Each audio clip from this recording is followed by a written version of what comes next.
তুই মাথা চুলকিতেছ কি বেন্ডে? এখন তো ব্যান্ডেজ হাত দেওয়া যাবে না, কোন রকম ব্যান্ডেজে চুলকাচুলকি করে হাত দেওয়া যাবে না। এককালে মামলা মোকদ্দমা না হওয়া পর্যন্ত একটা যে অবস্থা ওই মতো থাকতে হবে মানু। মে ভাই চুলকাইতে আছে তো আমি কি করমু? হেইয়া মোর দারে কবি খাজুই দিম। যদি তোর খাজুরি লাগে মারদারে কবি আর নাহলে সামগ্রী কবি ওরা সুন্দর করে খাজুরি দেবে, ঠিক আছে? তোর উপরে ডিপেন্ড করতেছে এই খান বংশের উপরে ওটা চাবিকাঠি, বুঝছো?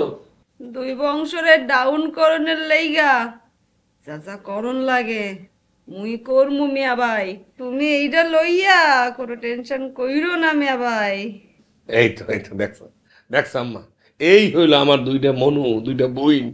এরা আমার চোখের মনি না, এরা আমার চোখের পাতা। এ মিয়া ভাই, এত কথার মধ্যে কিন্তু বলন যাইবে না। বেন্যে হালে ওই গরুটা জবাই দিতে হইবে।